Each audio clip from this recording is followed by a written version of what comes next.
आदित्य का हौसला।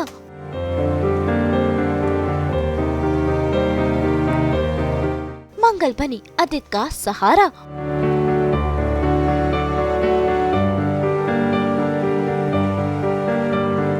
फिर करीब आए मंगल और आदित्य।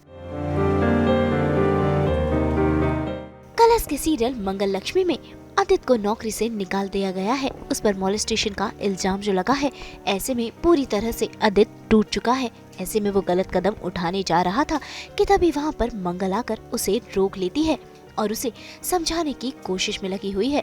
भाई आदित्य तो पूरे नशे की हालत में है। उसे समझ ही नहीं आ रहा कि वो अपने परिवार और अपनी माँ को फेस करे तो कैसे करे। और इस मुश्किल घड़ी में फिर एक बार मंगल ही है जो उसके साथ डट कर खड़ी हुई है और उसे समझा रही है। अब खत्म कब होगा जब आप लोगों की बातों को अपने ऊपर ओढ़ लेंगे। अगर आपने कुछ नहीं किया है तो क्यों निराश हो रहे हैं? अगर आप अपनी जिंदगी खत्म करेंगे तो लोग तो आपको दोषी ही समझेंगे।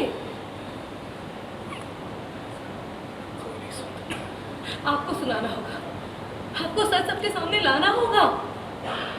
आप लड़िए अपने लिए, अपने परिवार के लिए लड़िए, अपने बच्चों के लिए लड़िए।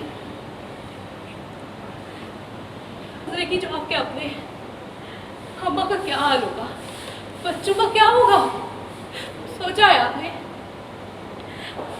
आप सिर्फ अपने लिए नहीं, सबके लिए लड़ेंगे सक्सेना जी।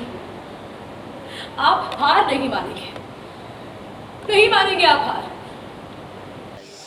ऑफ कोर्स अभी जॉब से निकाल दिया गया है, बहुत ह्यूमिलिएशन हुआ है मुझे। एंड अचानक से मुझे एक फ़्लैश आता है जहाँ पर कुछ लोग सोशल वर्कर्स आके मुझे घर से घसीट के लेके जा रहे हैं और काली फेंक रहे हैं मेरे चेहरे पे। तो बहुत ही ज़्यादा लो फील कर रहा हूँ इस वक्त। समझ नहीं आ रहा है अपने बच्चों के सामने कैसे जाऊँगा, क्या शक्ल दिखाऊँगा, बिकॉज़ अब कोई मुझे विश्वास नहीं कर रहा है।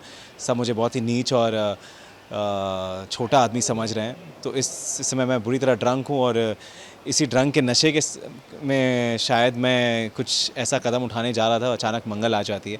या पता नहीं, जिसमें पी के बस रेलिंग पे ही गिरा हुआ था। हो सकता था कि it's an accident, also could be an accident.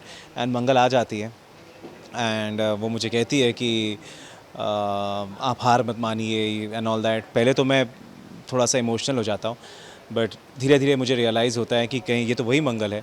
और कहीं ना कहीं मुझे ऐसा लगता है कि जॉब में भी इसने ही मुझे रखा था। एंड जो शर्त कपिल जी ने रखा है वो कहीं ना कहीं मंगल की शर्त थी, सो दैट मैं बच्चों को मिलने दूँ उससे। तो मैं उस पर भी बरस पड़ता हूँ और बहुत कुछ सुनाता हूँ उससे। ऐसे में देखिए आदित्य हो गया है काफी इमोशनल और वो मंगल के गले लग जाता है और रो रो कर अपना दर्द बयां कर रहा है। ऐसे में मंगल चाहकर भी आदित्य से दूर नहीं हो पा रही।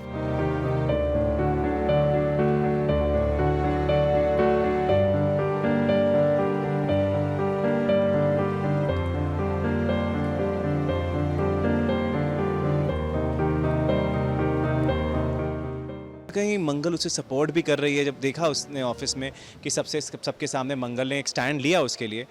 एंड ऑफ कोर्स इमोशंस बहुत सारे मिक्स्ड हैं। वो खुद बहुत कंफ्यूज्ड है। जॉब चली गई है, मंगल यहाँ पर आई है, उसे सपोर्ट कर रही है। एंड अम्मा को बताने की बात आती है तो मैं बोलता हूँ यार अम्मा को बताने की हिम्मत नहीं है यार, मैं हक कर लेता हूँ उसे। बट फिर कहीं ना कहीं रियलाइज़ होता है कि ये तो वो मंगल है जो अब मेरी वाइफ नहीं है। एंड कहीं ना कहीं शायद इसी ने मुझे जॉब पे रखा है ताकि मैं शर्त मान लूँ। मैं इस समय मुझे जॉब की बहुत डेस्परेशन थी मुझे उस समय जॉब की। तो कहीं ना कहीं मुझे ऐसा लग रहा है कि शायद मंगल मेरा फ़ायदा उठाना चाह रही थी एंड फ़ायदा उठाया है बच्चों से मिलने के लिए। तो उस पर भी गुस्सा हो जाता हूँ। उल्टा मंगल तो आदित्य को संभाल रही है, लेकिन इस सिचुएशन में भी आदित्य है जो अपने ही टशन में है। तो भाई अब देखना होगा कैसे आदित्य फिर एक बार कोई नया तमाशा शुरू करेगा। मुंबई से कुणाल उपाध्याय के साथ ब्यूरो रिपोर्ट। सास बहू और बेटा की ये सिलाई मशीन तो सिलती है आपके लिए 24/7 एंटरटेनमेंट की गुड न्यूज़। तो अगर आपको ये वीडियो पसंद आया है तो इसे लाइक करें, कमेंट देके अपनी राय ज़रूर दें। ऐसे ही एक्सक्लूसिव कंटेंट के लिए हमारे चैनल को सब्सक्राइब ज़रूर करें। अगर आप ये वीडियो फेसबुक पर देख रहे हैं तो हमारे फेसबुक पेज को भी फॉलो करें। नाम तो आप सब जानते ही हैं, सास बहू और बेटियाँ।